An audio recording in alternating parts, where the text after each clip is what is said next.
아멘.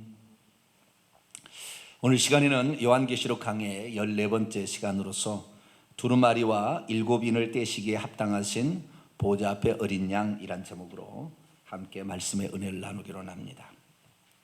요한계시록 4장과 5장은 하나입니다. 하나. 그런데 이렇게 구별을 해놨어요. 그러니까 하늘 보좌의 환상인데요, 4장과 5장, 요한계시록 4장 5장은 이제 이 사도 요한이 반모섬에 있다가 천국에 올라가서 7 교회에게 편지를 보내라는 얘기를 듣고 쓴 것이 2장 3장이고, 이게 지상의 교회 7 교회에 보내 편지를 쓰고 있는 것이고, 그 다음에 4장부터 이제 22장 5절까지는 본론부로서 장차되어질 일에 관한 이야기죠. 그 장차되어질 일에 관한 서두입니다. 서두. 그래서 그 장차되어질 일을 누가 보여주고 누가 가르쳐 주느냐? 보좌에 앉으신 이가, 할렐루야. 그 보좌에 앉으신 이가 가르쳐 주는데, 그 보좌에 앉으신 이가 바로 보여주는 것이 아니라 그 보좌에 앉으신 이의 오른손에 두루마리가 있는 거예요. 책이 있는 거예요. 두루마리로 된 둘둘둘둘 말해주는 옛날 책이죠. 그 책이 있는데 그 책을 천천히 보니까 7개 도장이 꽝꽝 찍힌 거예요. 7개 도장이. 그래가지고 이걸 아무나 열어볼 수가 없는 거예요. 그런데 자신의 눈앞에 어린 양 7뿔과 7눈을 가진 어린 양이 나타나더니 그 7뿔과 7눈을 가진 그 어린 양이 그 책을 책을 받아가지고 하나씩 떼는 거예요. 그래가지고 이것을 보여주는 거죠. 그래서 이 하나님의 그러니까 어린 양이 나와서 보여주는 그 장면은 5장에 나와 있고, 보좌 앉으신 이의 그 환상은 4장에 나와 있는 거죠. 그래서 4장 5장은 한 장면이라고 보시면 됩니다. 특별히 4장은 이 보좌 위에 앉으신 이에 관하여 얘기를 하고 있고, 보좌 주위에 둘러선 4 생물과 24 장로들, 그 밖에도 천천만만의 천사들이 하나님을 찬송하는 거예요. 보좌에 앉으신 이를 찬송하는 거죠. 그러니까 이 보좌에 앉으신 이는 창조주 하나님이라고 표현한다면, 요한계시록 5장, 이건 4장이었고 5장에는 뭘 말하고 있느냐? 그 보좌에 앉으신 이로부터 장차 되어질 비밀이 기록된 책을 취하여서 그것을 열어본 장면이 이제 보이는 거예요. 그 열어보시는, 그것을 떼서 그것이 펼쳐지게 만드는 어린 양을 중심으로 펼쳐지는 거죠. 그러니까 요한계시록 4장은 보좌에 앉으신 이의 중심으로 역사가 펼쳐졌다고 한다면, 요한계시록 5장은 보좌에 앉으신 이로부터 책을 취하신 어린 양이 누군지, 그 다음에 이 어린 양이 어떻게 하고 있는지, 그 다음에 이 어린 양을 향하여 4 생물과 24와 천천만만의 천사와 그리고 이 세상 우주 만물의 피조물들이 어린 양을 찬송하는 거예요. 어린 양을, 아시겠죠? 어린 양, 보좌에 앉으신 이와 그 어린 양을 찬송하는 부분으로 되어 있어요. 그래서 굳이 이것을 4장 5장을 나눈다 한다면, 4장은 창조주 하나님을 찬양하고 있다, 막 그렇다고 한다면, 요한계시록 5장은 구속의 하나님을 찬송하고 있다. 요한계시록 4장이 하나님을 찬송하고 있다 그러면은 5장은 예수님을 찬송하고 있다, 뭐 이렇게 표현할 수가 있는 것이죠. 근데 우리가 여기서 알아야 될 게 뭐냐? 오늘 공부해야 될 게 크게 2가지인데, 예수 그리스도, 이 예수님이 누구냐? 이 부분에 관해 오늘 나옵니다, 많이. 그래서 예수님 어린 양이시고 유다 지파의 사자 다윗의 뿌리신 그 어린 양이 누구냐? 이 부분에 관하여 오늘 살펴보게 될 것이고, 그 다음에 천국에 가서 사람들이 그러니까 구원받은 하나님의 백성들, 천사는 물론 옛날에 있었고요, 구원받은 하나님의 자녀들이 천국에 가서 뭐 하느냐? 어떤 사람은 그래요. 천국에 가면 심심해서 재미가 없을 거래요. 천국에는 낚시도 안 되고 바둑도 안 되고 골프도 안 되고, 그러니까 천국이 재미없을 거래요. 천국이 재미없을까요? 천국에 너무 할 일이 없어가지고 심심해가지고 재미가 없을 거래요. 그래서 차라리 지옥에나 가자 그러더라고요. 정신없잖아요. 지옥은 그냥 막 정신없잖아요. 그러니까 지옥이 훨씬 낫다 그런 사람입니다. 뭐 본인 마음대로 하라고 하셔요. 뭐 본인 가고 싶다는데 그렇게 하시고, 천국에서 구원받은 하나님의 백성들이 무슨 일을 하는 것인가? 그 부분에 관하여 정확히 나와 있으니까 오늘 이 두 가지 중심으로 우리가 이 본문을 살펴보면 좋겠습니다. 자, 요한계시록 5장입니다. 5장 1절입니다. 내가 봄에 내가 보았어요. 그랬더니 뭘 보았습니까? 보좌에 앉으시니, 보좌의 현재예요. 현재 중간태 수동태 디포입니다. 이 현재 앉아 계시어 있는 그분, 보좌에 앉아 계신. 이 보좌에라는 말은 원문의 보좌 위에입니다. 뭐라고요? 보좌에 앉아 계시는 성경이 없어요. 전부 다 보좌 위에 앉아 계세요. 보좌 위에. 보좌 위에 앉아 계신다는 것은 통치자라는 것이고, 이분이 전능자라는 것이고, 이분이 하나님이라는 신적 존재라는 의미인데요. 이 보좌에 앉아서 통치하시는 그분이 앉아 계시니에 오른손에 뭐가 있습니까? 두루마리가 하나 있어요. 두루마리. 책이 하나 있는 거예요. 책이 둘둘둘 말려 있는 책이 하나 있는데, 안팎으로 섰고 일곱 인으로 봉인되어 있었습니다. 자, 이 책에 보통 책을 보게 되면 이 두루마리를 하게 된다고 한다면 이렇게 책을 여기다가 이렇게 써가지고 이렇게 말 거 아니에요. 이렇게 말게 되면 이걸 책을 이렇게 편다 그러면 안쪽에만 있지 바깥쪽에는 글이 없을 거 아니에요. 그죠? 여기다 썼다면. 그런데 안팎으로 썼다는 것을 왜 얘기하고 있을까요? 안팎으로 썼으니까 그렇겠죠. 그러면 왜 안팎으로 썼다고, 안팎으로 쓰여 있을 거라고 얘기를 했을까라 한 번쯤 생각할 필요가 있죠. 그렇지 않을까요? 안팎으로 썼을까? 안팎으로 썼다는 말이 여기에만 나온 게 아니에요. 성경에 보면은 다른 부분에도 안팎으로 썼다 그런 말이 나와요. 어디에 나오냐면 에스겔서에 나오는데요. 에스겔서 2장을 한번 열어볼까요? 에스겔서 2장. 구약성경에도 나와요. 에스겔서 2장 10절을 나옵니다. 에스겔도 이런 그 천국에 들어가서 똑같이 이 보좌의 환상을 보잖아요. 그렇죠? 네, 보좌의 환상을. 그 에스겔 1장에 보면 다 나와요. 그때 네 생물의 모양도 다 봅니다. 에스겔이 똑같이 사도 바울이 본 것처럼 이 에스겔은 BC 593년에서 571년 예수님, 그러니까 사도 요한이 100년경에 봤으니까 약 600년, 700년 전에 이미 보좌의 환상을 보았어요. 누가요? 에스겔이. 그때 똑같아요. 그 보는 모습이 똑같은 데를 가다 보니까. 그런데 거기에서 이 인자라고 칭해지는 에스겔에게 하나님께서 두루마리 책을 보여주시는 장면에 나옵니다. 자, 에스겔서 2장 9절 10절입니다.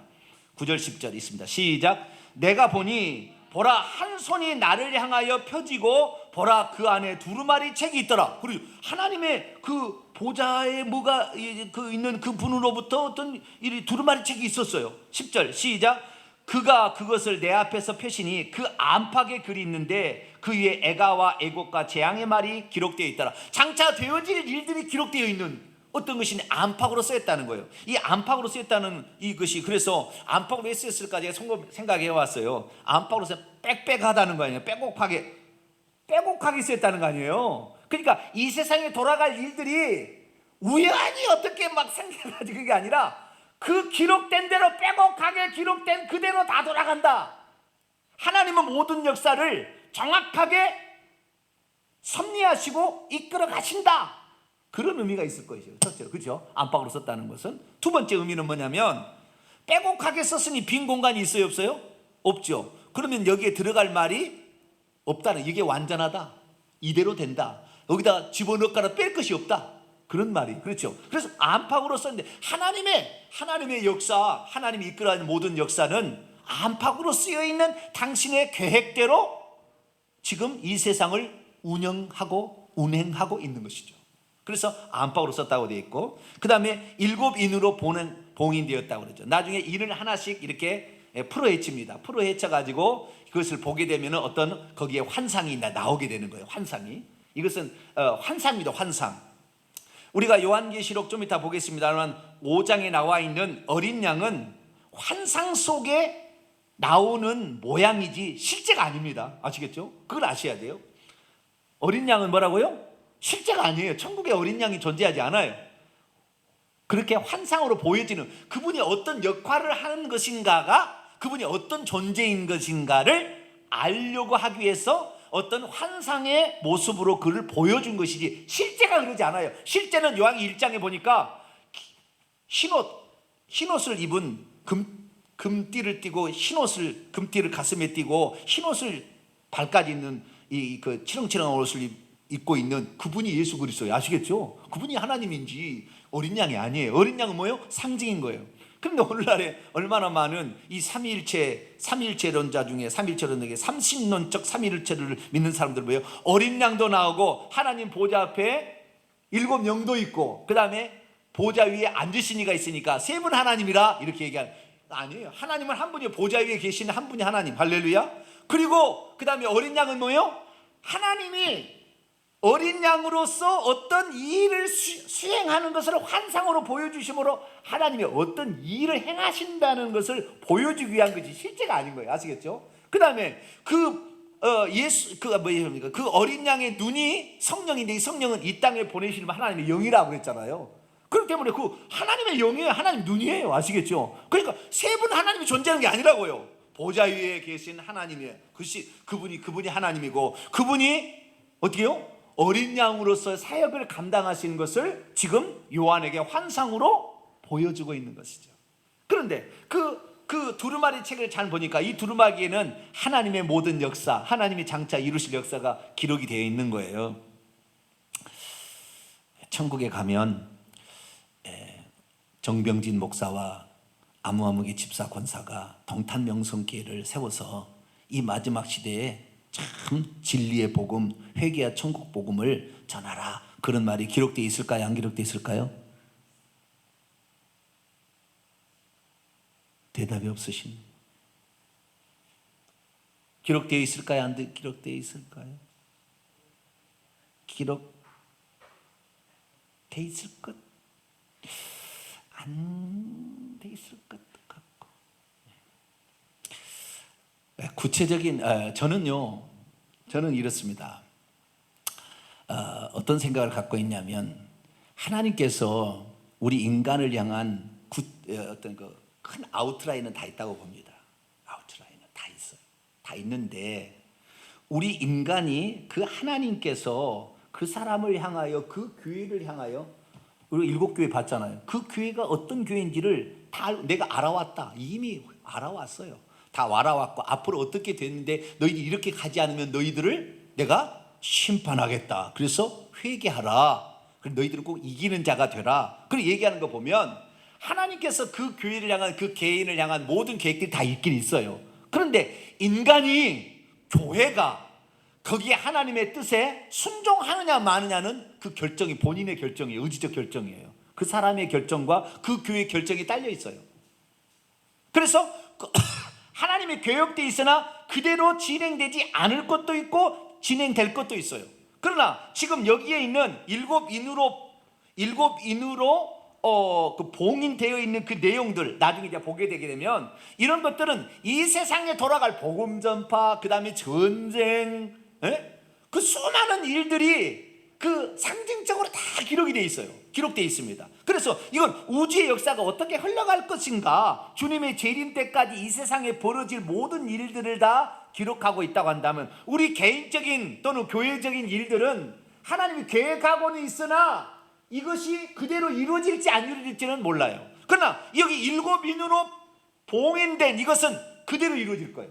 아시겠죠? 이건 하나님이 이미 계획해 놨는데 이것은 확실하게 계획해 놨는데 이것은 그대로 이루어질 겁니다. 이것은 어떻게 빼지지 않을 거예요. 이대로 이루어질 거예요. 그런데 우리 개인에 관한 것은 하나님이 계획이 되어 있으나 그대로 진행될지 안 될지는 우리의 순종 여부에 달려 있어요.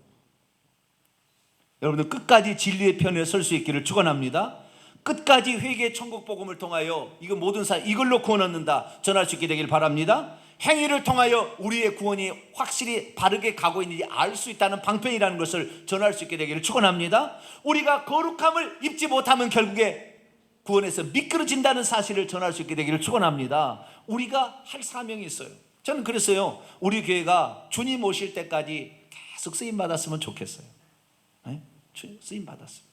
오늘날의 교회가요, 지금 상가에 있는 이런 교회들이 문 닫을 것이 20-30년에 거의 다 문 닫을 것 같아요. 거의 다.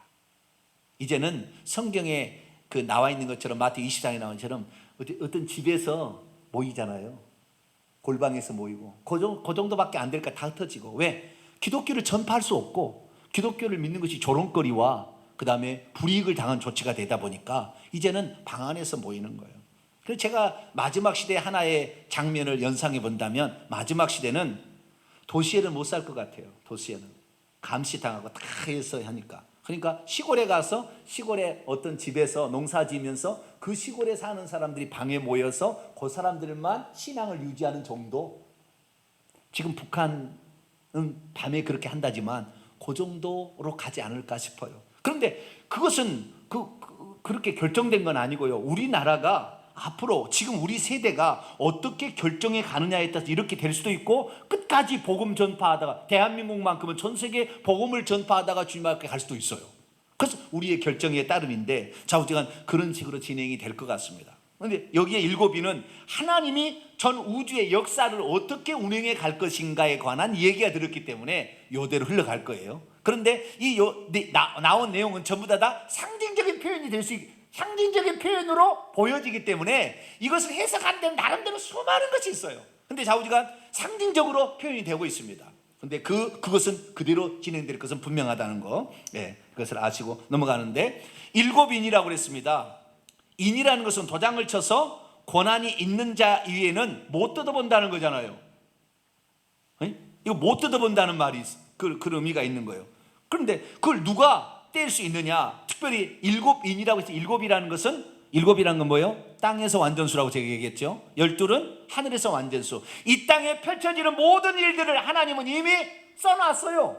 아직 되어지기도 전에, 아직 일이 일어나기도 전에 하나님 다 써놓은 거예요. 그대로 펼쳐져요. 왜? 그분이 전능자니까.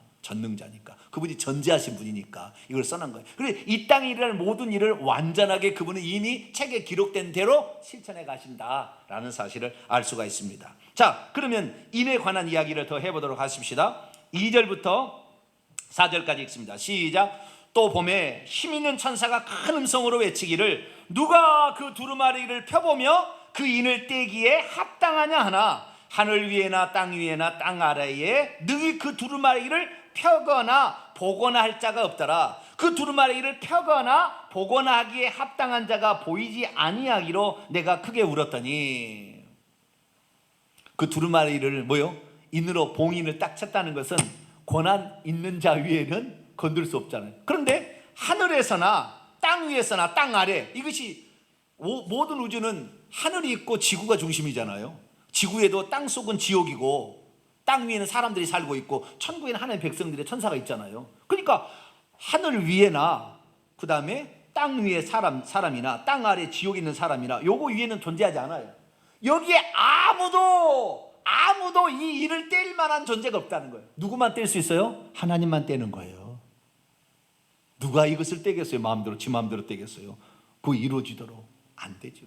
그래서 하나님인데, 그래서 예수님이 하나님인 거예요. 할렐루야. 하나님이 사람이 되어오셔서 떼시는 거예요. 그래서 이 예수님만이 이것을 떼기에 합당하다고 이제 5절 이하에 나가는데요. 자, 우리가 떼기에 합당한 사람이 아무도 없다는 거예요. 근데 원문을 보면 참 재밌는 게 뭐냐면 여기에 펴거나 보거나 그런 말 뗀다는 말이 나오잖아요. 그 원문의 뜻을 약간 제가 말씀해 드리고 넘어갈게요. 자, 두루마리가 몇 개입니까? 7개입니까? 아니, 한 개예요. 한 개인데 도장이 7번에 찍혀 있다라는 거예요. 그 찍힌 도장을 풀어헤칠 때, 편다란 말은 풀어헤친다는 말입니다. 풀어헤친다는 말이에요. 풀어헤치는데 풀어헤쳐서 펴는 거예요. 그 다음에 이것을 보는 것입니다. 그런데 이 풀어헤치는 것은 과거 부정사예요. 과거 부정사. 그 다음에 펴는 것도 과거 부정사고요. 그러나 보는 것은 현재 부정사입니다. 그 원문의 헬라 원문을 보게 되면 그건 뭐냐면 이 풀어헤치는 것은 단번에 풀어헤치는 것이고요. 그 다음에 이 펴는 것도 단번에 펴는 거지만 보는 것은 계속해서 본다는, 현재라는 말은 계속해서 그렇게 한다는 거예요. 계속해서 본다는 거예요.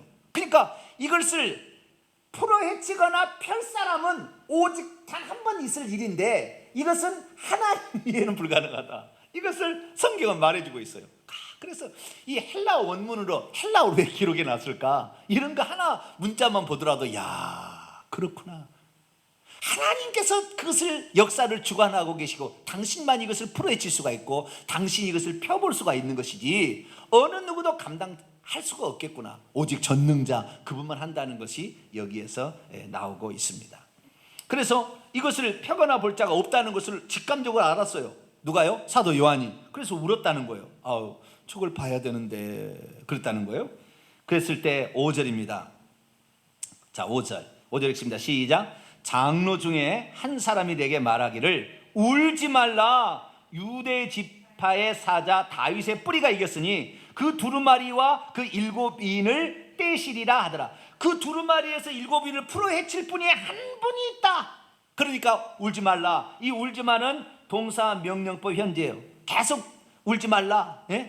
계속 울지 말라. 이제는 너가 볼 수 있는 기회가 있는데 누가 있기 때문에 유대 지파의 사자 다윗의 뿌리. 여기 유대 지파가 아니라 유다 지파로 해야 됩니다.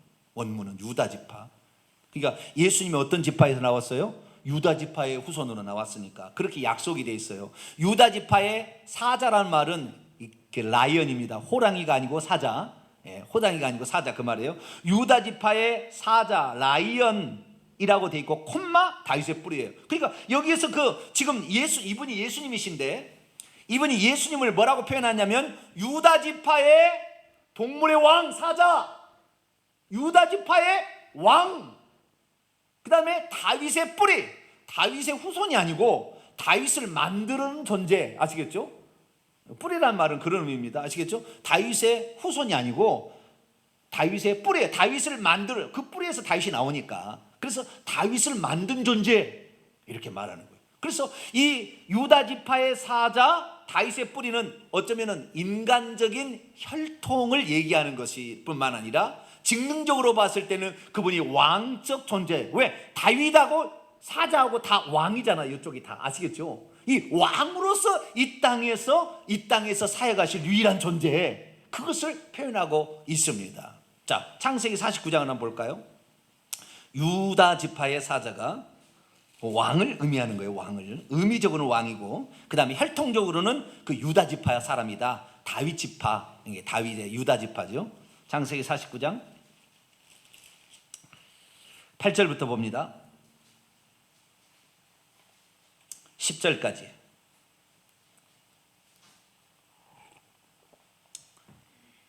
창세기 49장 8절에서 10절까지 있습니다. 시작. 유다야, 너는 내 형제의 찬송이 될지라. 내 손이 내 원수의 목을 잡을 것이요 내 아버지 아들들이 내 앞에 절하리로다. 유다는 사자 새끼로다. 내 아들아, 너는 움킨 것을 찢고 올라갔도다. 그가 엎드리고 웅크림이 숫사자 같고 암사자 같으니 누가 그를 범할 수 있으랴. 규가 유다를 떠나지 아니하며 통치자의 지팡이가 그 발 사이에서 떠나지 아니하기를 실로가 오시기까지 이르리니 그에게 모든 백성이 복종하리라. 실로는 메시아를 지칭하는 어떤 표현이에요.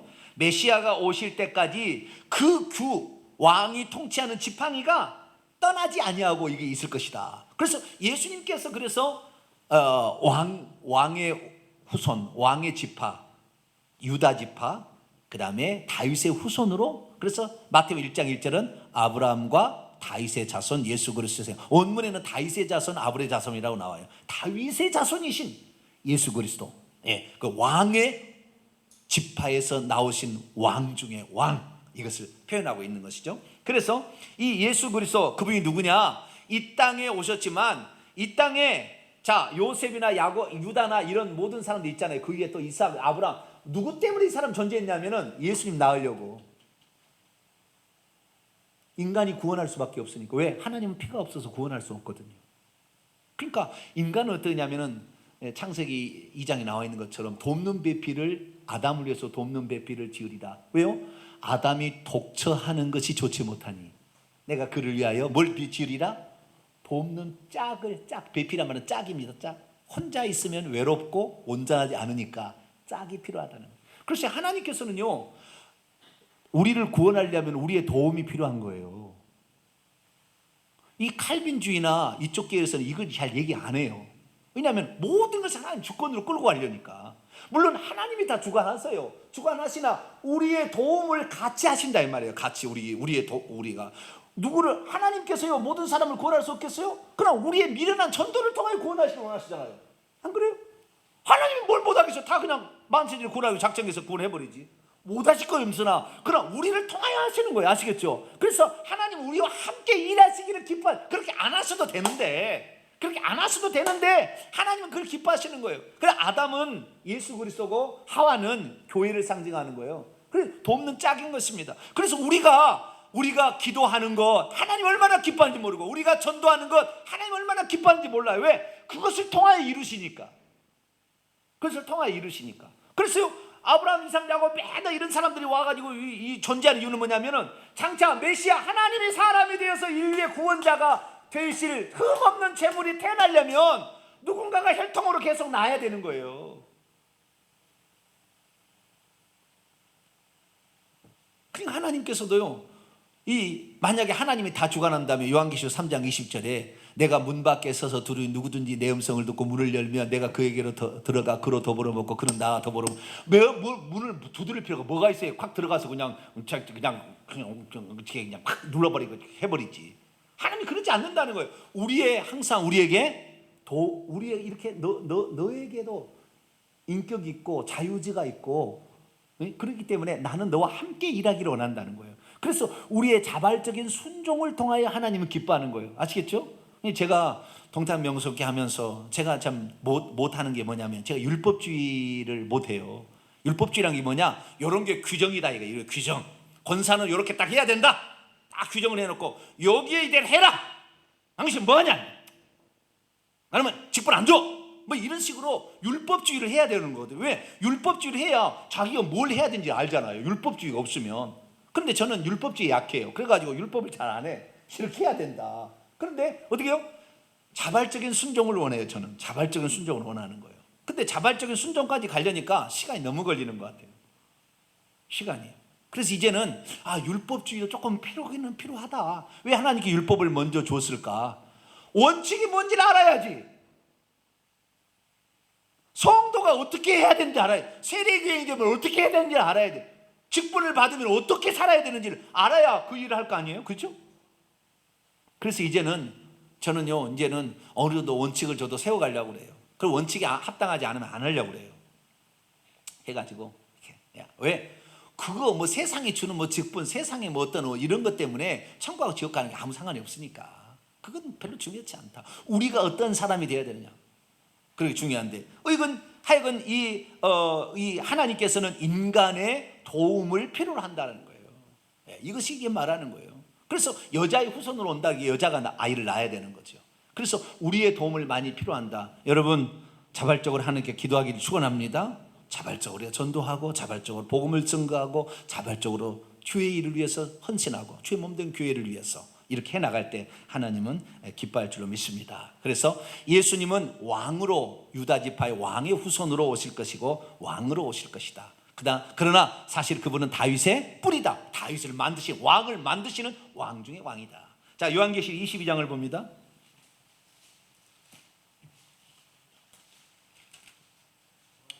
요한계시록 22장 16절입니다. 이 다윗의 뿌리가 누군지 여기에 분명히 누구하고 나와 있으니까 이 부분을 읽습니다. 시작. 나 예수는 교회들을 위하여 내 천사를 보내어 이것들을 너희에게 증언하게 하였도다. 나는 다윗의 뿌리요 자손이니 곧 광명한 새벽별이라 하시더라. 나는 다윗의 뿌리이자 후손이다, 자손이다. 이렇게 얘기하고 있는 부분이 나오죠. 그래서 여기에 다윗의 뿌리 곧 유다 지파의 사자는 누구를 가리키는 것이에요? 예수 그리스도를 가리키는 것이다 라고 말할 수가 있습니다. 6절입니다. 6절 요한계시록 5장 6절입니다. 읽습니다. 시작. 내가 또 보니 보좌와 네 생물과 장로들 사이에 한 어린 양이 서 있어. 이제부터 환상을 보여주는 거예요. 환상을 서 있는데 일찍이 죽임을 당한 것 같더라. 그에게 7뿔과 7눈이 있으니 이 눈들은 온 땅에 보내심을 받은 하나님의 7영이더라. 아멘. 이건 실제가 아니에요. 실제면 괴물이에요. 괴물. 7뿔과 7눈이 있으면 괴물이에요. 7이라는 것은 완전하다라는 거예요. 뿔은 권세를 상징하고 받아서 그냥 권세잖아요. 능력과 권세를 상징하는데 이 능력과 권세가 완전하신 분, 그 다음에 7눈 온 땅을 감찰하시는데 모든 것을 하나도 빠짐없이 감찰하시는 볼 수 있는 눈을 지녔다는 거예요. 이것은 일곱이란 말 중에 이 세상을 상징해요. 이 세상 것을 다 돌아가는, 이 세상의 모든 것을 주님께서 권세를 가지시고 있고 그 다음에 그것을 감찰하고 있다는 거예요. 그런데 일곱 눈이 뭐라고요? 하나님의 일곱 영, 이것이 바로 하나님 보낸 영이에요. 그래서 성령께서 이 땅에 오셔서 하나님은 보좌에 앉아 계시면서 이 땅의 모든 것을 다 하시는 거예요. 다 하셔요. 왜? 이 땅에 보내셔가지고 다 하시니까. 영으로 보이지 않지만 다 하는 거죠. 그런데 이 어린 양이 서 있었어요. 어린 양이 뭐하러 서 있을까요? 일곱 인을 떼시기에 합당하신 존재가 누군가 이렇게 봤더니 어린 양이더라는 거죠. 그러니까 지금 여기서 5절에서는 예수 그리스도를 유다 지파의 사자, 동물의 왕 사자일 뿐만 아니라 다윗의 뿌리라고 나와 있는 그 존재지만 6절에 뭐라고 나와 있어요? 어린 양이라고 나와 있는 거, 어린 양. 그러니까 예수 그리스도께서 누구냐? 우리의 왕이 되시고 우리를 위해서 속죄의 피를 흘리기 위해서 죽으시기 위해서 오신 인간, 순결한 어린 양, 왕 중의 왕이지만 우리를 위해서 친히 사람이 되어서서 피 흘려 주기 위해서 속죄 양으로 오신 예수 그리스도, 그분이시다라는 걸 말해주고 있는 거예요. 제가 5년 전만 해도 이 예수님이 하나님이라고, 하나님과 같다고 생각했지 하나님이라고 생각을 못했어요. 천국 가서 얼마나 회개했을는지 모르겠어요. 왜냐하면 천국에 가니까 하나님 한 분이 이끌거든요. 거기 가면 하나님이 보좌에 앉아 계시고 오른편에 또 예수님이 서 있는 게 아니라 한 분 하나님이 계시는 것을 나는 몰라. 요한계시록을 좀 더 제대로 읽었더라면 좀 더 빨리 알 수 있었을 텐데 몰랐던 거죠. 여러분, 우리가 예수 그리스도를 믿는데요, 이 예수 그리스도는 우리의 구원을 위하여 낮추신 하나님이잖아요. 그렇죠. 답이 하나님이 그 아들을 보낸 게 아니에요. 이것도 틀린 건 아니에요. 이 표현은 틀린 게 아닙니다. 하나님이 그 아들을, 우리의 인간의 지식 수준은 하나님이 두 분이라고 상상하기 어려우니까 하나님이 그 아들을 보냈다 해도 맞는 말입니다. 맞는 말인데 실제적으로 뭐요? 하나님이 자신을 낮추셔서 인간의 제한 받으시고 피 흘려 죽기 위해서, 왜? 속죄는 피가 없으면 안 되니까 당신 낮추신 거잖아요. 그렇기 때문에 이 낮추신 하나님을 하나님이라고 이해했어야 되는데 하나님은 보좌에 앉아서 탱자탱자 놀고 아들이나 보내가지고 일하시는,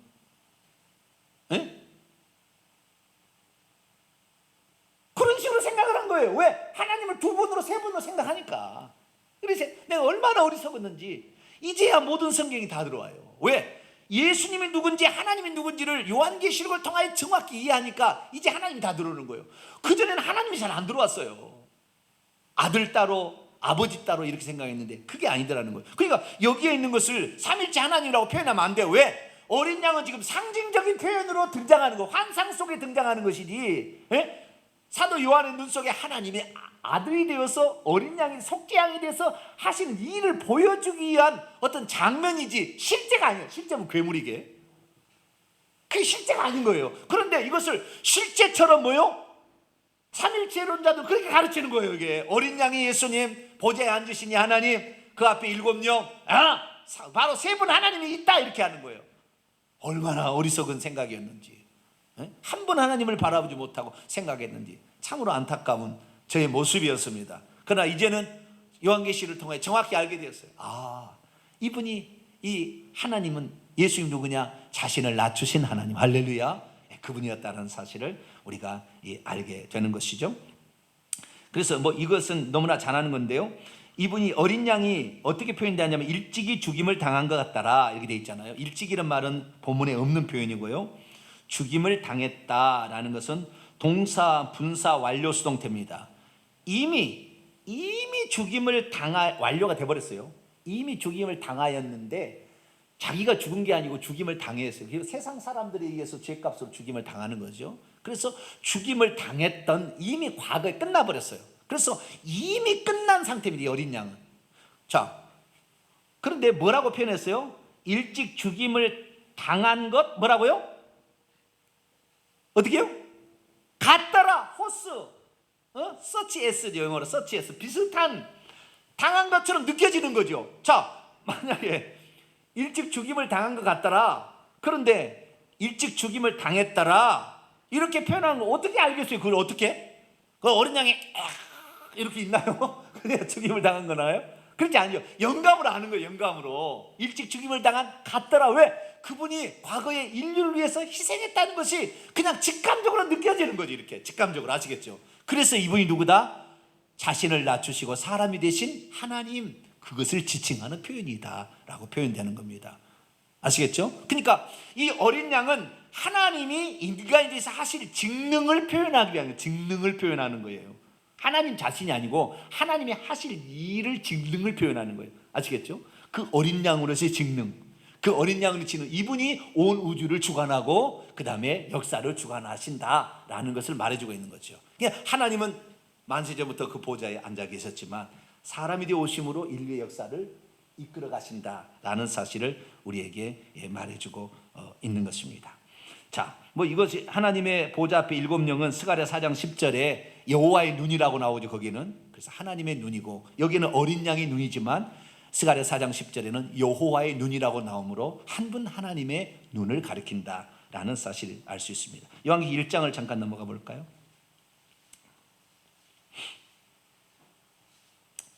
요한계시록 1장 4절 읽습니다. 시작.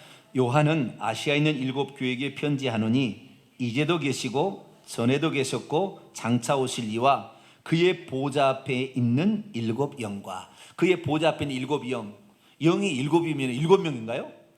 그게 아닌 거죠. 예? 이 땅에 완전한 일을 수행하시는 하나님의 영이다, 그런 의미. 아시겠죠? 이제 이해가 좀 많이 가시죠? 일곱이라는 표현이 다 그렇다는 거예요. 이게 상징적인 표현이란 말이에요. 예? 상징적인 표현. 보좌나 내생물이나 그 다음에 24장로나 천사들은 실제적이지만 다른 건 뭐예요? 상징적인 표현이에요. 상징적인. 완전하다라는 것을 표현하고 있다는 것입니다. 넘어가도록 하겠습니다. 7절. 그 어린 양이 나오더니 보좌에 앉으신 이의 오른손을 두루마기 취하셨어요. 그 보좌에 앉으신 이로부터 그 어린 양은 뭐예요? 상징입니다. 아시겠죠? 하나님이 인간을 위해서 그 일을 하신다라는 거예요. 아시겠죠? 그렇게 보좌에 취하시니라. 그 두루마리를 취하심에 이제부터 8절부터 이제 14절까지는 네 생물과 24장로 천천만만의 천사, 땅, 그 다음에 세상의 우주 만물의 모든 창조물들이 어린 양에게 경배하는 내용이 나옵니다. 우리가 4장에서는 그 보좌에 앉으신 이를 경배하는 찬양이 나오지만 여기부터는 뭐예요? 어린 양에 관한 찬양이 나오는 거예요. 어린 양, 우리를 위해서 자신을 낮추신 그 어린 양에 관한 찬양이 나옵니다. 그 두루마리를 취하시며 네 생물과 24장로들이 그 어린 양 앞에 엎드렸어요. 경배한다는 거잖아요. 엎드렸어요. 그리고 그런데 여기 우리 개역 성경이 이렇게 잘못 번역한 건데요. 각각 검은고와 향이 가득한 금 대접을 가졌으니 이 향은 성도의 기도자에 됐죠. 자, 그러면 검은고와 향이 가득한 금 대접을 가진 존재는 누군가요? 응? 예수님이에요? 내 생물인가요? 여기 주어가 누구예요? 그 두루마리를 취하시면 네 생물과 24장로들이 어린 양 앞에 엎드렸어요. 그리고 그들이 각각 검은고와 향이 가득한 금대접을 가지고 있죠. 그럼 그들이 누구예요? 네 생물과 24장로들일 것처럼 생각이 되잖아요. 여기는 주어가 안 나오니까. 그러면은 이 가졌다라는 말, 엎드렸다는 말을 찬찬히 보면은 동사를 보게 되면은 이것이 누구니까 딱 나와버려요. 가졌다라는 말을 보니까 남성 복수로 나옵니다. 내 생물은 중성입니다. 중성. 이 성을 보게 되면 내 생물은 뭐예요? 중성이에요. 24장로는 남성입니다. 그런데 가졌다는 말은 남성 복수입니다. 그럼 그 누구예요? 24장로라고 표현을 했어야 하는데 그 중간에 생략을 해버렸어요. 헬라어 원문에는 나와요. 동사에 보면, 동사의 꼬리를 보면 그게 나와요. 그런데 그 번역한 사람이 그걸 놓쳐버린 거죠. 그리고 꼭 네 생물과 24장로가 검은고를 가지고 있고 금대접을 가지고 있는 것처럼 표현되어 버렸잖아요. 여기는. 그렇죠? 저도 뭐 그렇게 옛날 개혁 한글만 봐서는 그렇게 이해할 수밖에 없죠. 영어도 그렇게 이해할 수밖에 없어요. 그러나 헬라 원문을 보면 24장로가 찬양하기 위한 검은고를 가지고 있고 금대접을 가지고 있는 거예요. 아시겠죠? 예, 그 원문에는 그렇게 나옵니다. 그래서 자, 24장로는 누구라고 했습니까? 구원받은 하나님의 백성들의 대표자 이렇게 표현했잖아요. 구약의 12지파, 신약의 12사도에서 하나님의 구원받은 백성들의 대표, 그 사람들이 천국에서 무슨 일을 하는 것인가 여기 나오는 거예요. 구원받은 하나님의 백성들이 천국에서 무슨 일이 아니라 검은고는 뭐라고 가진 거예요? 검은고는 연주하려고, 찬양하기 위해서. 그렇죠? 예, 연주하기 위해서. 그 검은고를 뜯으면서 연주하기 위해서 하나님을 찬양하는 거예요. 그 천국에서 우리가 해야 될 일이 뭐냐? 천군 천사도 찬양하는 일을 합니다. 우리도 찬양하는 일을 하는 거예요. 그래서 천군 천사와 우리하고 동일한 일은 찬양하는 일이에요. 그런데 나중에 왕이라는 게 또 나오거든요. 제사장이 천국에 가면, 결론부터 얘기를 먼저 할게요. 우리가 천국에 구원받은 하나님의 백성이 천국에 가면 두 가지 직분이 주어집니다. 하나는 왕이라는 직분이 주어지고요, 하나는 제사장이라는 직분이 주어집니다. 제사장의 직분은 두 가지 일이 있는데, 하나는 검은 거를 가지고 찬양하는 일, 구약의 찬양을, 악기를 가지고 찬양하는 일 제사장이 했어요. 제사장이 하는 일이고, 기도를 드리는 일, 기도. 그래서 향불을 가지고 가서 이 제사장이 가서 기도하잖아요. 향불을 하고서 기도하는 일. 그래가지고 이 제사장이 하는 일은 찬양하는 일과 기도하는 일이고요, 왕이 하는 일은 통치하고 다스리는 일이에요. 근데 천사는 통치를 받는 일이고 우리는 통치하는 일을 하는 거예요. 아시겠죠? 천사는 종이고 우리는 왕과 같은 존재가 되는 거예요. 그러니까 천사하고 똑같은 일은 뭐냐? 이 제사장의 일은 동일한 일을 합니다. 나중에는 아마 이 일도 구별이 될 거겠지만 동일한 일을, 찬양하는 일과 기도하는 일, 기도하지는 않아요. 그들이 기도하지는 않으나 그 기도를 하나님께 보고하는 일은 천사도 하는 겁니다. 그래서 이 기도하는 일과 찬양하는 일은 공통부분이다. 천사도 찬양하고 그 다음에 우리도 찬양하고. 그러나 천사는 사람들의 기도를 담아다가 하나님께 보고하는 일을 한다면, 구원받은 하나님의 백성은 그 일도 하면서 자기 일도 기도하고 있어요.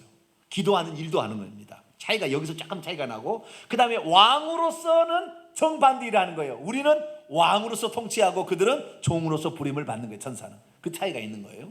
자, 그래서 여기 보니까 향이 가득한 금대접, 기도를 담은 거죠.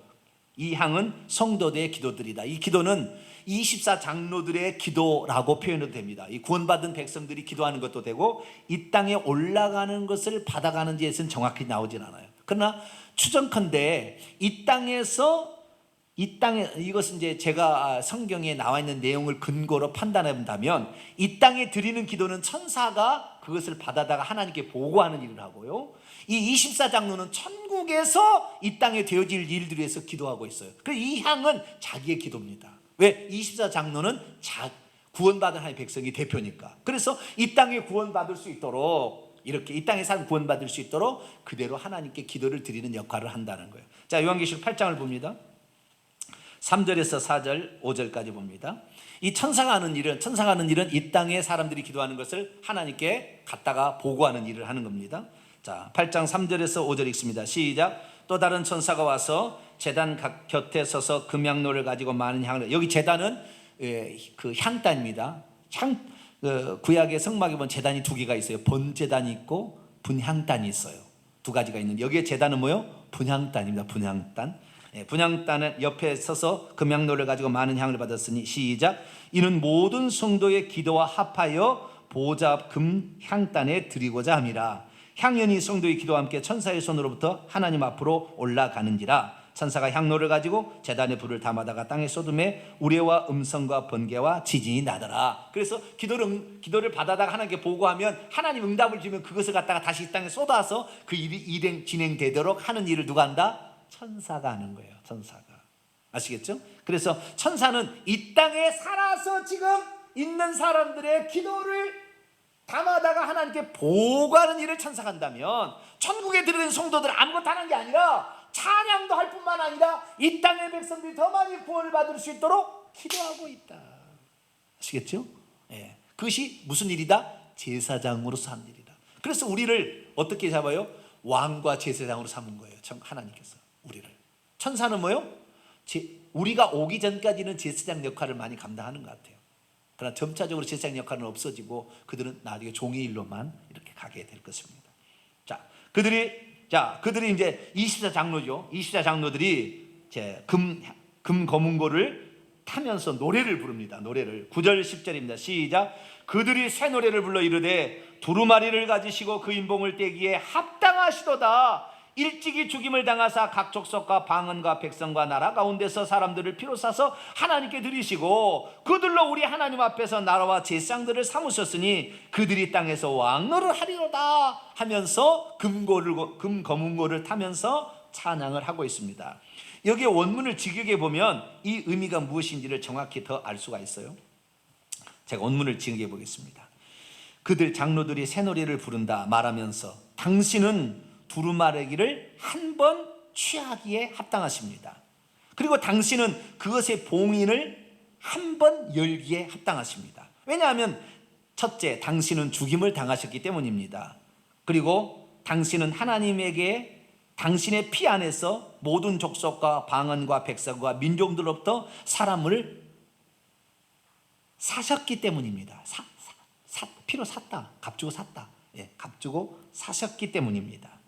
그리고 그 다음에 10절, 그리고 당신은 그들을 우리 하나님에게 왕국과 제사장들로 만드셨기 때문입니다. 그리고 우리는 땅 위에서 장차 왕으로 통치할 것입니다. 이것이 원문의 직역입니다. 여기에 보게 되면 우리가 원문하고 약간 다른 것은 두루마리를 가지고 그 인봉을 떼기 합당하시도 누가냐? 당신이란 말이 빠진 거죠. 원문에는 이제 헬라 원문에 나와 있는데 이게 누가 그런지 잘 모르지만 이거 예수 당신이 직접적으로 일으키는 거예요. 어린 양에게 지금 이렇게 하고 있는 것입니다. 그리고 이 세상을 상징하는 족속과 방언과 백성과 나라는 나중에 제가 더 자세히 얘기하겠습니다. 이 세상에 있는 것을 상징합니다. 이 세상에 있는 사람들을 상징하는 거예요. 이 세상의 모든 종류의 사람들. 이 세상은 네 개로 항상 표현이 돼요. 동서남북, 봄, 여름, 가을, 겨울, 땅의 네 바람, 또는 여기에 족속과 방언과 백성과 나라, 이 네 가지로 표현되는 이 세상에 있는 모든 사람들, 어떤 신분이나 지위를 막론하고 모든 사람들을 지칭하는 표현이에요. 이 사람들 가운데서 사람들을 피로 산 게 아니에요. 피로 샀다는 말이 아니고요, 피 안에서 하나님께 사셨다라고 얘기하고 있는 거예요. 그 원문에 그렇게 나와 있는데 약간 표현이 좀 이상하게 되었습니다만, 자, 우리가 피 안에서 하나님께 사셨다, 피로써 이 사람을 사셨다라는 거예요. 누가? 어린 양이 사셨다는 말이고요. 그래서 그들을 천국에서 하나님 앞에서 어떻게 하나님께 왕국과 제사장들로 삼으셨으니 이들이 땅에서 장차 왕노를 할 것은 미래 일입니다. 지금 자체가 아니고 조금 있다가 있을 일이에요. 왕노를 하게 될 것이다 라고 찬양을 하고 있다는 것입니다. 그래서 24장로들은 거문고를 타고서 천국에서 찬양하고 있다. 자, 우리 천국에 가면 심심할까요? 안 심심할까요? 네? 찬양이 얼마나 아름다운지 한 번만 들어봐도 눈에서 눈물이 날 정도로, 그 극치의 위에 있는 그 감격이 나와. 하나님을 찬양하는 것이 이렇게 즐겁고 행복하고 그분께 영광을 돌려드린 것이 이렇게 내게 행복합니까? 막 감격하는 거예요. 그 찬양을 언제 하는지 나오지 않았지만, 아침에 하는지 저녁에 하는지 밤에 하는지 한 달에 한 번 하는지 1년에 한 번인지 나오지는 않지만 그 일을 하는 것이 천국에 하는 일이에요. 아마 주일마다 하지 않을까. 내 느낌은 주일마다 하지 않을까. 그것을 함께, 평소 때는 자기 집에 살다가 와서 아름다운 하모니, 도레미파 솔라시도, 이것이 사성에 올라가서, 천사들은 뭐겠어요? 천사들은 다른 악기를 가지고 또 나팔을 불고, 또 천사들도 딱 열서 그 안에 구원받은 하나님의 백성 24장로들, 그 다음에 그 뒤를 둘러선 천천만만의 천사들, 그 뒤에 수많은 구원받은 백성들이 함께 그 한 분 하나님 높이 들린 보좌에 앉아 계신 그분을 향하여 찬송을 올려드릴 때 가장 영광스러운 기쁨이 거기에 펼쳐지게 되겠죠.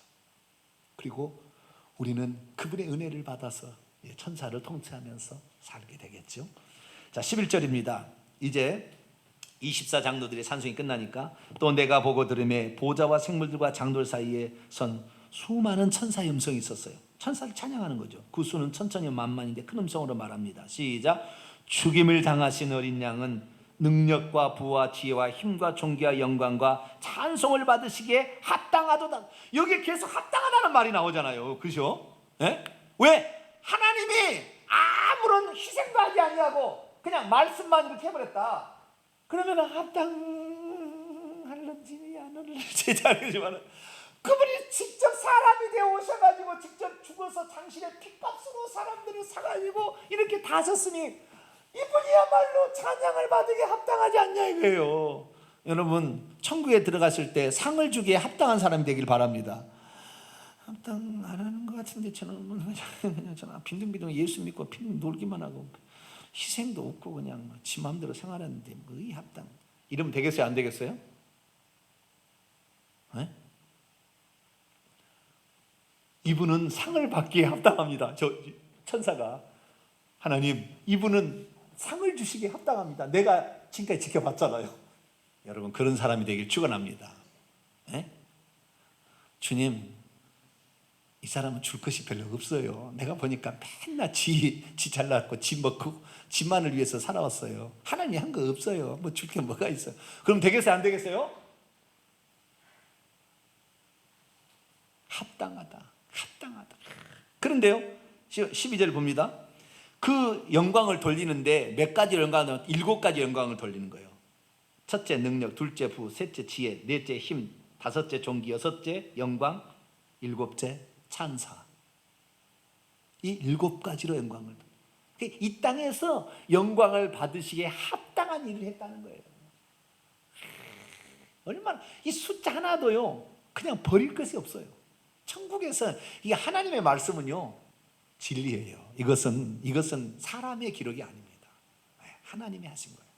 그러자 피조물 13절 14절 13절에 피조물 온 하늘 위에 있는 것과 땅 위에 있는 것, 땅 아래 또 바다에 있는 모든 피조물들이 또 하나님을 찬양합니다. 시작. 보좌에 앉으신 이와 어린 양에게 찬송과 존귀와 영광과 권능을 세세토록 돌릴지어다. 아멘. 4장에서는 보좌에 앉으신 이를 찬양하더니 5장에 들어서 24장로와 천사들이 어린 양을 찬송하더니 이제 모든 피조물들이 다 하늘에 있는 보좌에 앉으신 이와 어린 양을 향하여 또 찬송을 기리는 거죠. 그분의 이름을 기리는 거죠. 기리는 거. 그런데 여기에는 4가지만 나오죠. 뭐예요? 찬송과 존귀와 영광과 권능. 이 피조물은 4가지. 이 땅의 피조물은 4가지라고 했잖아요. 백성과 방언과 족속과 나라 4가지라고 했듯이 이 세상에 있는 모든 것으로 가장 합당한 것으로 또 피조물들이 다 또 하나님께 찬양을 이렇게 들리게 됩니다. 그런데 이 보좌에 앉으신 이와 어린 양은 실제라고 했어요? 상징이라고 했어요? 상징. 한 분 하나님께 그 영광을 돌린다라고 생각하시면 돼요. 마지막입니다. 그러니까 이제 화답을 하는 거예요. 내 생물이 뭐요? 아멘 그러더라는 거예요. 뭐라고요? 아멘. 아멘은 어떤 언어예요? 천국의 언어예요. 천국의. 여러분 천국의 언어 많이 쓰게 되길 바랍니다. 천국의 언어는 히브리어입니다. 가서 보면 나중에 생명책 이름이 히브리어로 기록되어 있어요. 히브리어로 말합니다. 그러니까 하나님께서 모세에게 써줬잖아요. 십계명을 히브리어로 써준 거예요. 그게 천국의 언어예요. 천국의 언어. 히브리어로 아멘 그렇다는 거예요. 그리고 장로들도 엎드려서 다시 또 경배를 드렸습니다. 그래서 화답하는 것으로 이제 끝나게 됩니다. 자, 여기까지가 5장에 기록된 말씀입니다. 예수님이 누구냐? 유다 지파의 사자자 다윗의 뿌리며 일찍 죽임을 당한 어린 양이시다. 그리고 천국에 가서 하나님의 백성들은 뭐하냐? 왕의 역할과 제사의 역할을 하는데 왕으로는 천사들을 다스리고 제사장으로서는 찬양하고 기도하는 일을 한다.